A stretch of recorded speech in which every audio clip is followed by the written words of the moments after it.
Tem uma pergunta aqui da Daiane Oliveira, ela pergunta para mim, ela pergunta o seguinte: será que o STF conseguirá cassar o mandato do Dani China? Porque as ações dele até agora é o que dá para entender.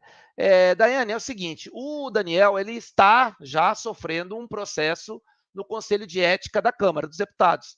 Tá? Então, esse processo vai ter um fim. A gente não sabe qual o fim, mas ele tem que ter um fim. Então, esse processo já existe e é dentro da Câmara dos Deputados. Eu, salvo engano, o Supremo Tribunal Federal não tem poder de cassar deputado. Não tem poder. Ele apenas ele faz. O STF, nesses processos de impeachment, de cassação e tudo, ele faz uma figura decorativa. No julgamento no Senado, o presidente do Supremo apenas preside a sessão. Né? E quem julga é o Senado, e quem vota e tudo é o Senado. Então, no caso mesmo que o STF tivesse esse poder, não há interesse. Entendam, pessoal. O Daniel Silveira está fazendo serviço para o STF, para o TSE, criando condições para um desses dois órgãos impugnar a campanha, impugnar a chapa de Jair Messias Bolsonaro.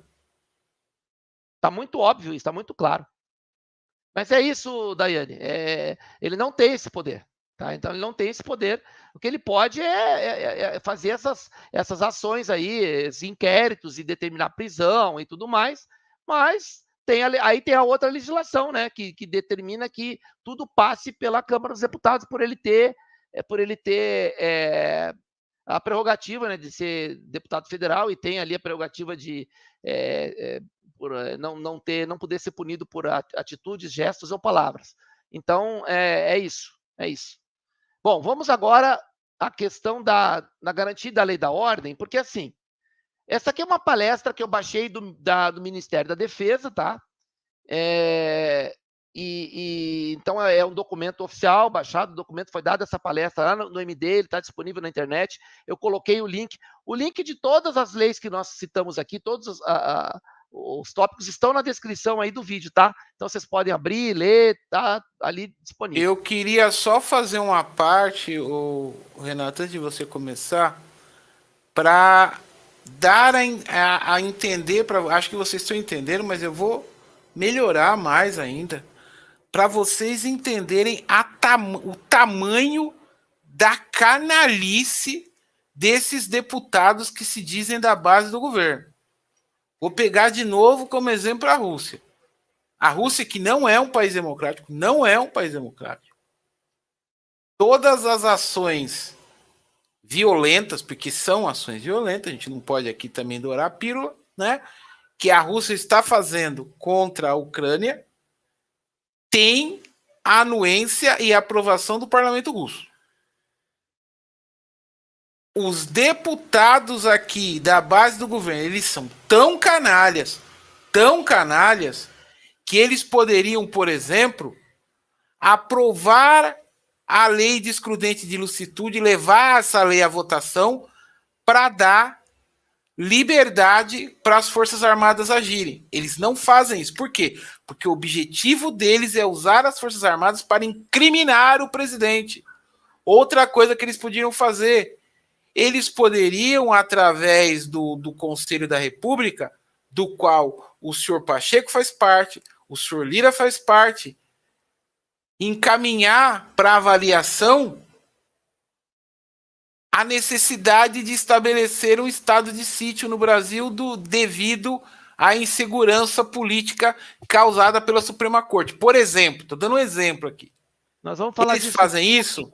Eles fazem isso, eles não fazem. Por quê? Porque o objetivo deles é incriminar, o objetivo deles sempre foram incriminar o presidente da República. Eles não querem resolver a situação, eles não querem resolver o país de maneira lícita, dentro das 4 linhas da Constituição, para fornecer segurança jurídica para o Brasil. Eles não querem isso, eles querem ilegitimar o governo do Jair Bolsonaro, e agora eles querem ilegitimar a possibilidade do presidente se candidatar à reeleição. É isso que eles querem, desde o começo. Nunca foi pelo país, foi pelo plano de poder e com quem eles estão empenhados.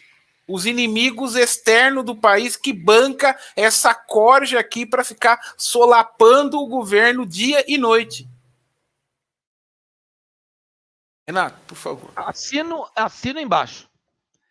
Bom, vamos falar aqui antes um preâmbulo aqui. Por que garantia da lei e da ordem? Porque tudo começa com uma conturbação, uma grave conturbação da ordem pública, né? O que nós não estamos vivendo, diga-se de passagem, né? Ah, mas existe uma interferência de um poder no outro, a Constituição determina que as forças... Nós vamos lá, nós vamos chegar lá, nós vamos chegar lá. Mas não existe uma grave conturbação da ordem. A conturbação da ordem, ela começa sempre de uma maneira e vai escalando, aumentando, e à medida que ela vai aumentando, torna-se mais necessária uma medida ainda mais gravosa. Tá? Tudo começa com uma ação de GLO, depois ela passa por uma intervenção, se for o caso, depois, ou dependendo quando a situação às vezes escala de uma maneira muito abrupta, já parte para uma situação de intervenção, como aconteceu no Rio de Janeiro, tá? Dessa intervenção, aliás, o interventor foi o general Braga Neto, né, que agora será o vice-presidente na chapa com o presidente Bolsonaro. E, aliás, um trabalho excepcional do general Braga Neto naquela oportunidade no Rio de Janeiro. Tá? Então, só para configurar um cenário que mostra mais ou menos por onde o caminho das pedras para se chegar a uma situação extrema. Não é porque o ministro X fez alguma coisa contra. Por que eles não fazem direto contra o presidente da República ainda? Porque se fizerem contra o presidente da República, sim, aí é uma interferência direta de uma autoridade sobre a outra. Há uma invasão completa de um poder sobre o outro. Por exemplo, se tentarem caçar a chapa do presidente Bolsonaro baseada em tudo isso que vem sendo construído pela direita burra, certamente nós teremos uma interferência no poder, porque não há acusação contra o presidente Bolsonaro que sustente, e se houvesse, ela deveria seguir o trâmite do impeachment. Jamais da impugnação de chapa. Jamais. Porque não é um crime eleitoral. Um crime que vem sendo praticado, entre aspas, né, pelo que eles vêm dizendo desde 2019, não é um crime eleitoral.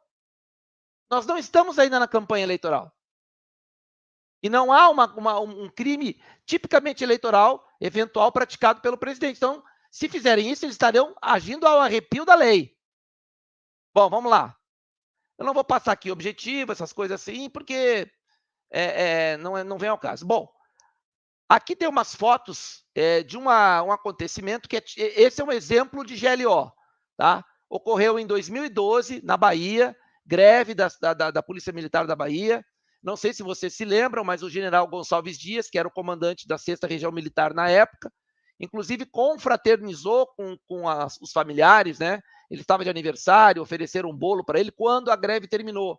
Ele foi um camarada que se empenhou muito no final da greve, conseguiu resolver o problema, mas houve uma série de ações que perturbaram, né, uma grave perturbação da ordem naquele momento, mas não passou de um nível que extrapolasse uma ação de GLO. Então, aqui estão as fotos, né? Vamos lá, um conceito básico aqui, garantia da lei e da ordem. A expressão, né, ela deve ser entendida como a imposição do cumprimento e acatamento das disposições legais. O que acontece? Uma polícia militar, ela é vedada por lei, de entrar em greve. Então, toda greve de PM é ilegal, salvo o melhor juízo. E eles estavam num momento tal que houve, por causa dessa atuação, uma perturbação ali da ordem e houve necessidade de uma ação que visasse impor o cumprimento da ordem. Né? Isso é uma garantia da lei e da ordem. Uma bagunça em algum lugar pode ter uma operação de GLO envolvida para que aquela ordem seja restabelecida. Tá? E o fundamental aqui, assegurando o exercício dos direitos fundamentais em uma situação de paz, tranquilidade e normalidade da sociedade. Então, esse é o fulcro da garantia da lei e da ordem. Restabelecer a normalidade de uma situação dentro do cenário social. Tá? Ordem pública. Ordem pública é justamente isso, é a situação de tranquilidade. Deixa eu só puxar aqui que está... Não, mas acho que dá para ver. É a situação de tranquilidade e normalidade. Então, existe ordem, né? Existe a ordem pública, cuja preservação cabe ao Estado, às instituições e aos membros da própria sociedade, né? Consoante com as normas jurídicas legalmente estabelecidas. Normas constitucionais, infraconstitucionais e normas locais, inclusive dentro do próprio município, etc, etc, etc. Perturbação dessa ordem. Abrange todos os tipos de ação, inclusive as decorrentes de calamidade pública. Lembra de Brumadinho? Brumadinho foi um problema de calamidade pública que gerou uma perturbação da ordem, que por sua natureza, origem, amplitude e potencial possam vir a comprometer o exercício dos poderes constituídos, o cumprimento das leis e a manutenção da ordem pública. Então, tudo que tem como resultado, né, a perturbação dessa ordem, mesmo que seja uma calamidade pública, né, entra como a questão da perturbação da ordem, tá? Inclusive aqui ele cita aqui decretos e o regimento da PM e do Corpo de Bombeiros Militares, né? Tem ele faz referência a isso. Policiamento ostensivo, né? Acho que não é o caso nem de citar, mas é aquele policiamento feito rotineiramente, justamente para manter a ordem pública, né? Para evitar roubos, assaltos e alguma ação que tire ali a paz e a tranquilidade de determinado ponto. Mas é um policiamento ostensivo. O policiamento ostensivo faz parte, inclusive, de operações de GLO, tá? Existe a própria tropa, em situação de GLO, intervenção, ela faz o policiamento ostensivo em lugar da polícia militar, por exemplo, polícia civil, etc. Né? Estratégia Nacional de Defesa, né? Então, vejam como existe todo um arcabouço legal que sustenta, né, as ações de garantia da lei e da ordem. Então, segundo as diretrizes previstas na Estratégia Nacional de Defesa, na AND, né, existe a necessidade de preparar os efetivos das Forças Armadas para o cumprimento de missões de GLO, nos termos da própria Constituição, tá? A participação das forças, a fundamentação disso é que as Forças Armadas elas vão participar de operações internas, né? Então elas têm que estar preparadas. Existe todo um treinamento, toda uma capacitação específica para atuar em perturbação da ordem. As polícias militares, elas têm esse treinamento por padrão. Por padrão. E como missão constitucional, as Forças Armadas também têm esse treinamento. Então, quando há necessidade de uma operação de GLO, é porque as forças, isso a gente vai ver daqui a pouquinho, as forças locais não conseguiram debelar o problema. Aqui, ó. Quando os órgãos com destinação de garantir a segurança pública não forem eficazes ou não estiverem em condições de agir, existe a possibilidade do emprego das Forças Armadas para atuarem na GLO. Então, normalmente é a pedido da autoridade, de uma autoridade, né? Normalmente, às vezes é uma situação local, ou mesmo, né, por observação, né, as próprias autoridades federais, o próprio Ministério da Defesa, pode também, em contato com a autoridade local, conversando, sugerir a utilização das Forças Armadas. Mas, em geral, é a autoridade do Estado, do município, que pede a ação, pede a operação em função do problema que eles têm e informa que não tem condições com as suas próprias forças de debelar a situação. As Forças Armadas, aqui precisa ficar bem claro, isso é muito importante, vocês têm que entender isso. Forças Armadas não são instrumentos de segurança pública. Está havendo uma epidemia, entre aspas, de assaltos, não é missão das Forças Armadas atuar nesse tipo de situação. Elas não são força de segurança pública. Elas não são, elas são forças de defesa da nação, e uma das missões dela é garantia da lei e da ordem, justamente porque a nação, de certa forma, está em risco, inclusive poderes constituídos. Então, aí entra as Forças Armadas, mas isso quando escala num potencial muito mais alto. Não é porque tem um patrulhamento ineficiente da Polícia Militar que, não, vamos chamar as Forças Armadas porque o meu bairro está cheio de assalto, tinha que botar uns milico aqui para garantir a segurança. Negativo, não é a função das Forças Armadas. Né? E o pessoal gosta muito de falar milico no tom pejorativo. Aí esses caras eu mando para aquele lugar. Cabe às Forças Armadas restabelecer a ordem e as condições para a atuação dos órgãos de segurança pública. Então, assim, se monta uma operação de GLO, né?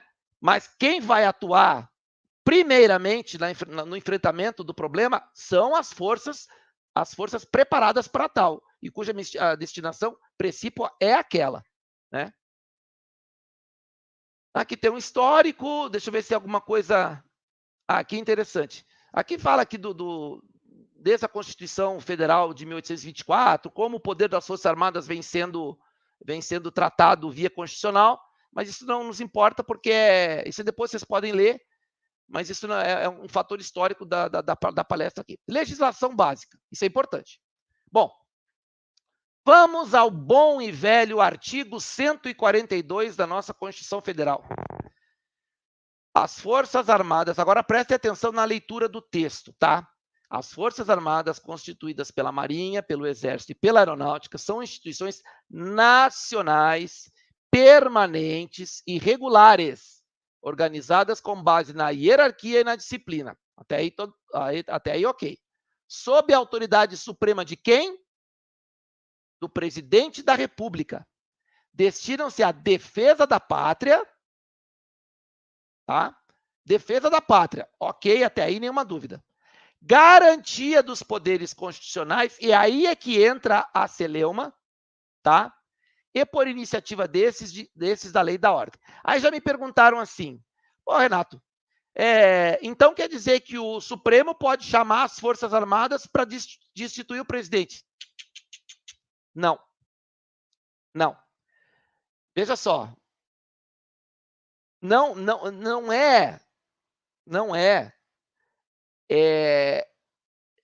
Veja só a palavra iniciativa. Iniciativa é uma coisa, determinação é outra.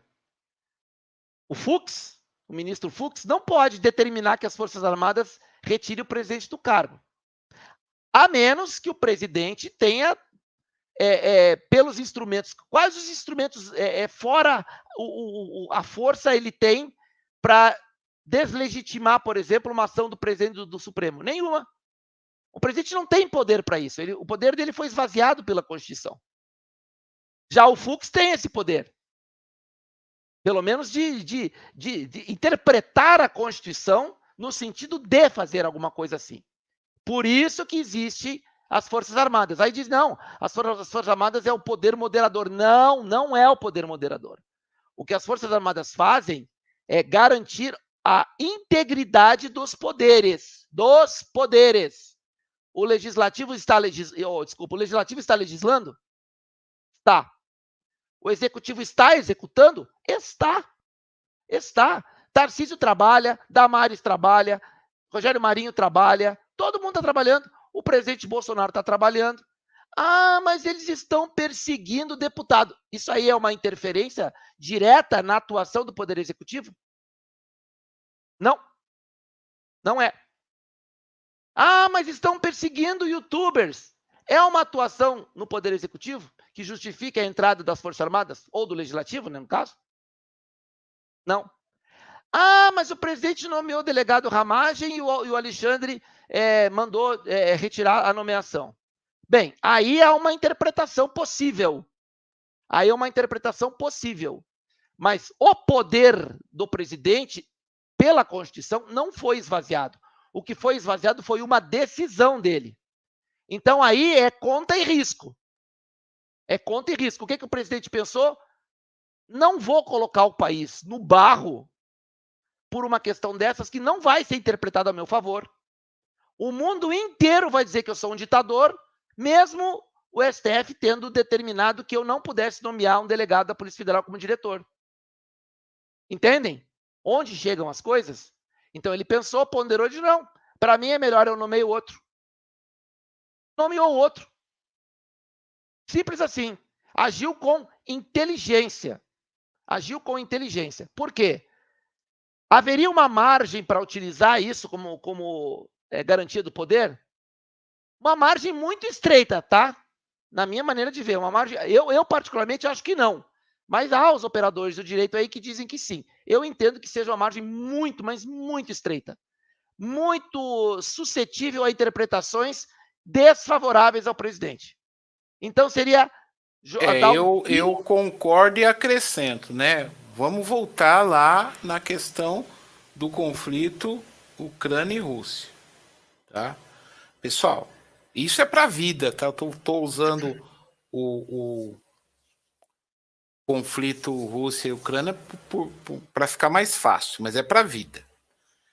Sempre que você necessitar agir com violência, você precisa de um dispositivo moral que justifique isso, moral e legal. Hoje, o moral acaba tendo até mais peso do que o legal, embora você precise dos dois, porque a nossa sociedade é hipócrita. A nossa sociedade, por exemplo, exalta um pseudo-mendigo que participou de um crime, que foi o crime de adultério.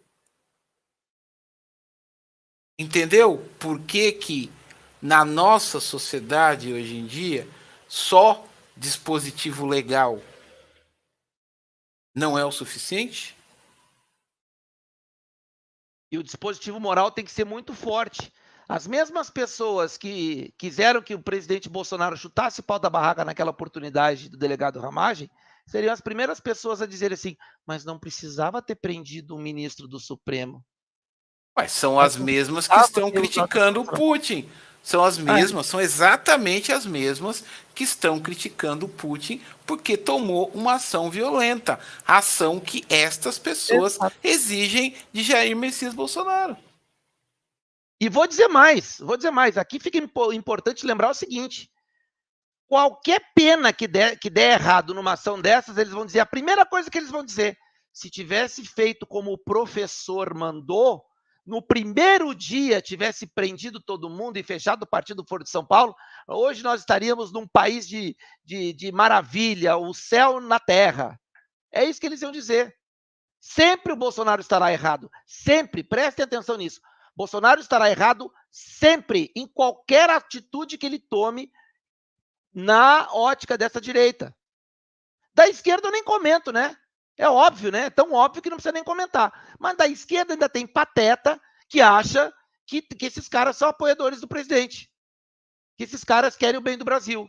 Então a gente tem que estar o tempo todo aqui desmantelando, desmascarando e mostrando quem são esses caras.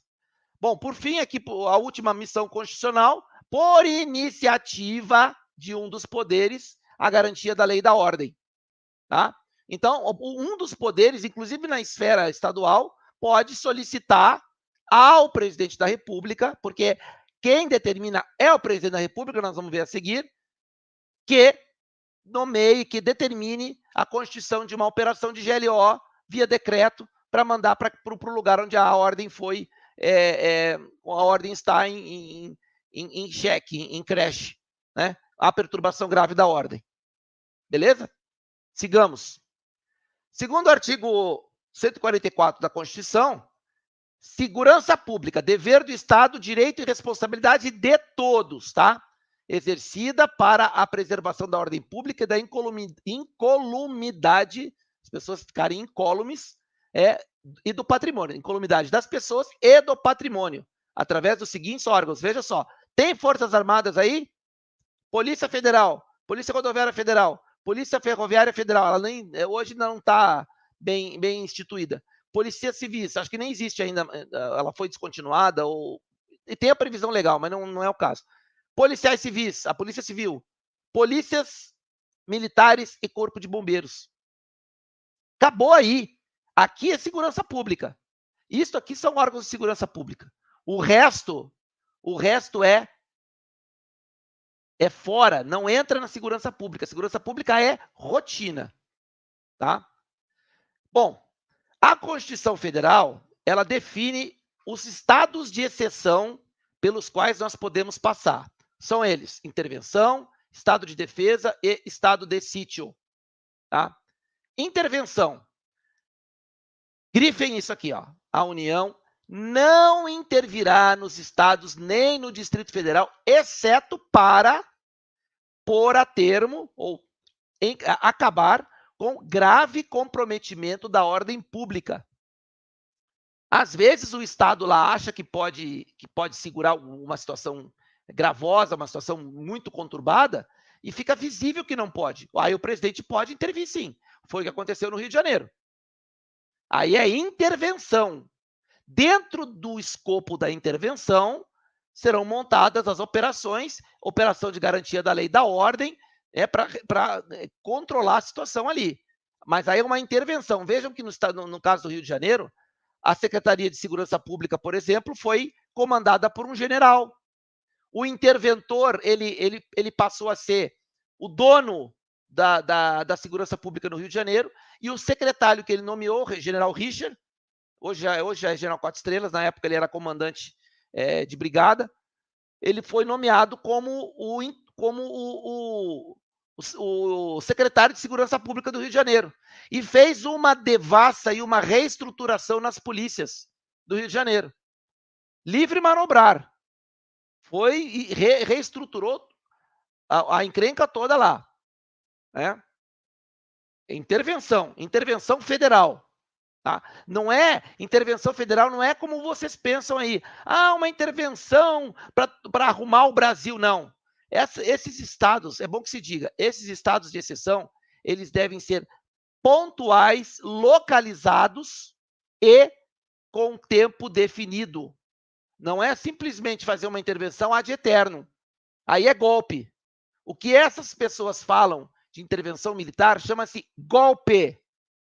Prender, fechar, tomar o país, promover eleições, fazer o escarcéu dentro do país é golpe, não é intervenção. Intervenção é isso aqui, e é determinada pelo Estado brasileiro, dentro da legislação, dentro da Constituição Federal.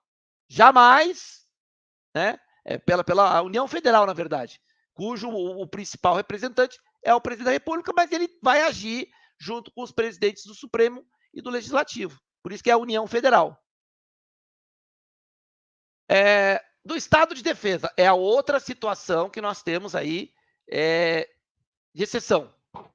O presidente da República pode decretar estado de defesa para preservar ou restabelecer em locais restritos, veja que eu falei com relação à intervenção, se aplica aqui também com o estado de defesa, em locais restritos, determinados, a ordem pública ou a paz social, ameaçados por grave e iminente instabilidade institucional ou atingidas por calamidade pública de graves proporções e natureza. Então, o que aconteceu no Rio de Janeiro não necessariamente não teve a necessidade de o Brasil entrar em estado de defesa, né? Apesar de ser uma situação grave, mas ela não escalou não houve a necessidade de subir um degrau. Tá? Outro estado de exceção, eu vou explicar a diferença entre um deles. E aqui ficou claro pelo próprio texto, tá? O presidente pode solicitar ao Congresso Nacional a autorização para decretar o estado de sítio nos casos de 1. Comoção grave de repercussão nacional ou de ocorrência de fatos que comprove a ineficiência do estado de defesa. Ou seja, se a situação escalar mais um degrau ou se for uma comoção grave, algo muito, muito grave e de repercussão nacional. Tá? Bom, qual a diferença? Não sei se vocês perceberam aqui. O estado de defesa, o presidente decreta. No estado de sítio, ele solicita. Tá aí a grande diferença. Só que ele decreta no estado de defesa e acabou. Não, não é assim. Na Constituição está bem claro que o Congresso Nacional tem um prazo para se reunir, né, e referendar o estado de defesa. Enquanto ele não se reúne, o estado de defesa fica valendo. Então, o presidente decretou hoje e o Congresso se reuniu daqui a 5 dias, ele tem um prazo, eu não me lembro, acho que são 10 dias, 30 dias, se eu não me engano. Eu não vou entrar nesse detalhe, mas tem um prazo legal para isso. Não se... Ou 48 horas, se eu não me engano é 48 horas. Mas, enfim, o estado de defesa já fica valendo, certo? Já o estado de sítio, não. O estado de sítio, ele solicita e só entra em vigor depois que o Congresso acatar. Ó, pode... Está autorizado. E aí entra em estado de sítio, né? Ó, emprego das Forças Armadas, outra coisa que ninguém fala. Eu já falei, cansei, eu tô assim, eu vou até usar uma figura de linguagem, que eu tô careca de saber, de falar isso. Já perdi todos os meus cabelos de tanto falar da tal da Lei Complementar 97 de 1999. E ninguém fala dessa lei. Por que ninguém fala dessa lei? Porque essa lei acaba com a narrativa, tá? Artigo 15, ele é taxativo. O emprego das Forças Armadas, na garantia da lei e da ordem, é de responsabilidade do presidente da República. Fim. Mas, tanto na garantia da lei e da ordem, quanto na defesa da pátria e quanto na garantia dos poderes. Leiam lá o texto, deixa se ele está aqui embaixo. Ó, tá aqui, ó. Não é esse aqui. Bom, mas está lá na lei, eu vou colocar, essa lei eu não coloquei, eu vou colocar lá na descrição. Mas é assim mesmo. A responsabilidade é sempre do presidente da República. No caso da GLO, é o presidente que determina. Né? Bom, a decisão do emprego das Forças Armadas, em garantia da lei e da ordem, compete ao presidente. Então, é o parágrafo 1º do artigo 15. Ela é de competência exclusiva do presidente. Tá? Mas a responsabilidade, nos outros casos, permanece do presidente. E ninguém fala isso. Ninguém fala isso. Então, não existe nenhuma operação, nada com relação ao emprego de Força Armada. Não existe nada que não tenha o jamegão, que não tenha assinatura, que não tenha o carimbo do presidente da República. A responsabilidade é dele em última instância, mesmo que seja a pedido manifesto. Por isso que aqui cai pela manobra, aquela pergunta que sempre me fazem. Ah, mas o presidente do Supremo, naquela época era o Toffoli. O Toffoli pode pedir a prisão do Bolsonaro? Não pode. Não pode usar as Forças Armadas para isso. Está vedado. Mesmo que seja pedido manifesto do presidente do Supremo Tribunal Federal, do Senado Federal ou da Câmara dos Deputados, a decisão cabe ao presidente da República. E a responsabilidade nos demais casos é do presidente da República. Então, não tem, é ponto pacífico. Até porque, quem é o comandante supremo das Forças Armadas? O presidente da República. Não teria sentido a força responder, qualquer Força Armada, Exército, Marinha ou Aeronáutica, responder a um presidente de outro poder. Isso não tem previsão constitucional. Não tem previsão constitucional, os comandantes não respondem a eles. Não tem que obedecer a ordem de presidente de outro poder. Acho que tem que ficar bem claro isso. Aqui é importante, a atuação das Forças Armadas em GLO somente ocorrerá depois de esgotados todos os meios, tá? Inclusive dos órgãos de segurança pública. Aqui, os órgãos de segurança pública serão considerados esgotados quando forem formalmente reconhecidos pelo chefe do Poder Executivo Federal ou estadual, como indisponíveis, inexistentes ou insuficientes. Então, o presidente da República pode, dada a situação gravosa em determinado estado, ele pode sim decretar que aquele estado tem forças insuficientes para combater aquela perturbação que está ocorrendo ali. Então, ele pode determinar sim. Isso tem que ficar muito claro, porque assim, todo mundo pensa, mas é só ir lá prender o ministro, um cabo e 2 soldados. Não existe isto. Ponham na cabeça que não existe intervenção militar no contexto que se defende por aí. É golpe. É golpe. O que o senhor Olavo de Carvalho preconiza e que a turma olavista preconizam é golpe. O que eles querem é um golpe de Estado perpetrado pelos militares a comando deles. Não existe intervenção militar com Bolsonaro no poder. Bolsonaro não pode decretar intervenção militar. Tá? Existe um certo ser alado que voava pouco. E aí? De voos curtos. De voos curtos que dizia isso. Intervenção militar com Bolsonaro no poder. Não existe intervenção com Bolsonaro no poder. Não existe intervenção. Ela não existe legalmente.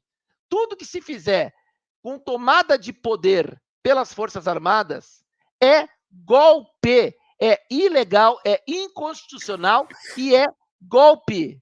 Quem preconiza isso é golpista. Mas, peraí. Qual que é a fonte disso aí que você tá falando? Não precisa ter fonte. Não, quem tem fonte é comunista. Eu falo, eu só esclareço. Eu não preciso ter fonte, não preciso mostrar a fonte, não. Eu esclareço, meu dever é esclarecer. Quem tem fonte é comunista. Entendi. Então, a gente teve que escutar isso, gente. O pior é isso, a gente aqui dá risada, mas a gente teve que escutar isso.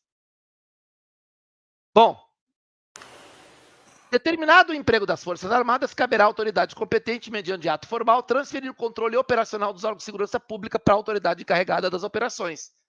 Então, é ocorrido o evento, né? PM, Corpo de Bombeiros, Polícia Civil, todos passam a comando da autoridade investida do poder ali da garantia da lei e da ordem, né? Que será um oficial general. Controle operacional é o poder conferido à autoridade encarregada das operações e tal, né? Acho que não tem muita dúvida aí. Atividade militar, não resta dúvida. Aqui tem as operações subsidiárias, né? O que a gente vê todo dia, a gente fala aí na Agenda Brasil, nas nossas reuniões, né? As atuações aí em operações diversas, aí, operações fronteiriças, Operação Ágata, Operação Verde Brasil. Então, o presidente teve uma saída muito, muito inteligente de criar uma GLO, por exemplo, para a Amazônia. Então, a Operação Verde Brasil foi uma garantia da lei da ordem, uma operação de garantia da lei da ordem, especificamente para a Amazônia. Foi um decreto do presidente da República. Operação Verde Brasil 1 e 2, Operação Samaúma, idem, a mesma coisa. E tem as operações, essas que são rotineiras, que a gente chama de operações interagências. Então, junta lá, por exemplo, uma operação contra ilícitos transfronteiriços, né? Tráfico de drogas, tráfico de pessoas, armas, contrabando, etc. Aí junta lá, Força Armada, normalmente o Exército, mas vai também, tem principalmente em áreas, a Força Aérea também vai com apoio aéreo, mas em áreas com meios aquáticos vai a Marinha também. Então, as 3 forças, Polícia Federal, Receita Federal, polícias estaduais, eventualmente municipal, normalmente não participa, as forças municipais não participam, porque normalmente são os...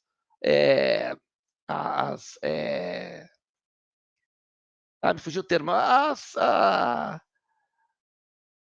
as GCMs, né, as guardas municipais. Então, elas não participam de operações assim, mas órgãos ambientais, por exemplo, né, nas operações Verde Brasil 1 e 2, Samaúma, estava lá o Ministério do Meio Ambiente, ICMBio, e toda a estrutura ambiental, as polícias florestais. Então, são as chamadas operações interagências. Então, essas são atividades subsidiárias das Forças Armadas, em que elas participam rotineiramente. Inclusive, elas são muito importantes para o treinamento da tropa.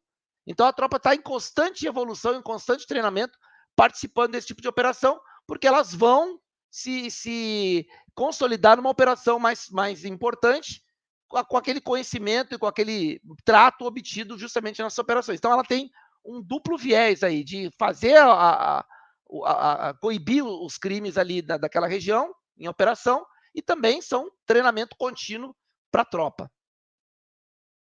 Aí tá, patrulhamento, como eu falei, né? O patrulhamento ostensivo, revista de pessoas, veículos, embarcações, aeronaves, prisões em flagrante delito, né? Aí entra a Polícia Federal, né?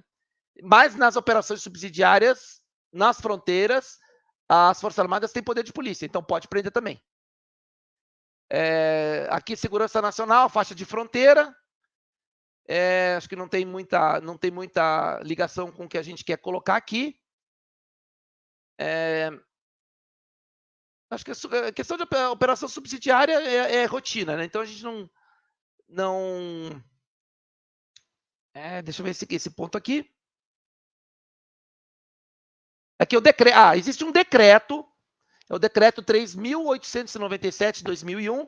Esse decreto, ele regula a atuação. Também tem que colocar esse na descrição. Ele regula como se faz uma operação de GLO.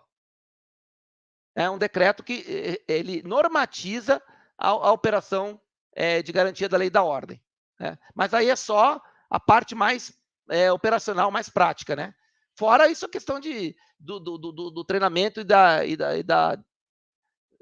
tropa em si, né? Mas não há o procedimento. Aqui esse decreto ele diz como se faz, né? O procedimento para se fazer uma operação de GLO, como ela funciona, né? Mas a questão de treinamento envolve outros diplomas legais aí. Quando não houver, né, nós falamos do policiamento ostensivo, né? Quando as forças locais forem incompetentes, entre aspas, né, para realizar isso, as Forças Armadas podem fazer, sim, patrulhamento, policiamento. Só que aí o Sérgio colocou uma questão muito importante, que é a questão do excludente de ilicitude, né? E o poder de polícia. Aí o poder de polícia vale na faixa de fronteira, mas não vale em operações fora da faixa de fronteira. E a questão do excludente de ilicitude. Ou seja, em operação, lidando com crime real, se policial ou federal não se restringe às Forças Armadas. A lei do excludente de ilicitude, que está tramitando no Congresso, o governo entrou com um projeto de lei, ela não se restringe às Forças Armadas, ela vale para todos os operadores da segurança pública que, em operação, quando cometerem matou um bandido que atentou contra a integridade do policial. Excludente de ilicitude. O policial vai para casa dormir tranquilo porque ele fez o seu dever. Ele matou um bandido em cumprimento do dever. Não fala assim. A nossa sociedade não consegue. Não consegue Cancelou o CPF. Cancelou o CPF. O ouvido da nossa sociedade é sensível. É sensível. Bom, eu acho que para o nosso contexto, acho que fica mais claro isso aí, né? Grandes eventos, né? Lembra que nós tivemos aí Copa do Mundo, etc, etc, etc. Mas eu acho que o que eu queria reforçar aqui é a questão específica do pé na porta, tá? É a questão do pé na porta. Fica muito claro. Provavelmente os olavistas, deputegues, youtubers vendidos vão querer fazer um carnaval olavista fora de época em cima da data de 31 de março. Então, vocês já estão devidamente esclarecidos sobre o quão absurdo é essa tese, iniciativa de pé na porta.